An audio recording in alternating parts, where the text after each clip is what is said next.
এবারের বিপিএলে প্রথমবারের মতো দল কিনে বিপিএল এর হাইপ বাড়িয়ে দিয়েছিল সাকিব খান।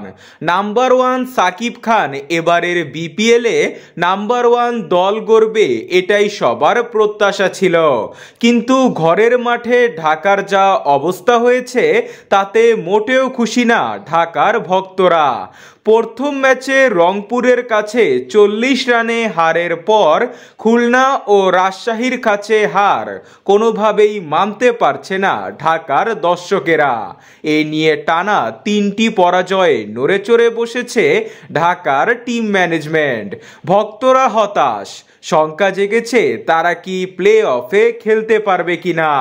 তবে হেরে যাওয়ার পাত্র নয় সাকিব খান। সবাই জানেন যে জেসন রয় শুধুমাত্র 3টি ম্যাচ খেলবে। তিনি ও জনসন চার্লস 11 তারিখ চলে যাবেন। টপ অর্ডারের এমন মার্কাটারি ব্যাটসম্যানের অভাব পূরণের জন্য সাকিব খান দিল নতুন এক চমক। তাদের রিপ্লেসমেন্ট হিসাবে তারা এবার যোগাযোগ করছে অজি তারকা গ্লেন ম্যাক্সওয়েলের সাথে। বিশ্বের সমস্ত টি-20 লিগে যার ডিমান্ড প্রচুর, তার সাথে আলোচনা করছে সাকিব খান। আলোচনা চলছে, কথাবার্তাও প্রায় চূড়ান্ত।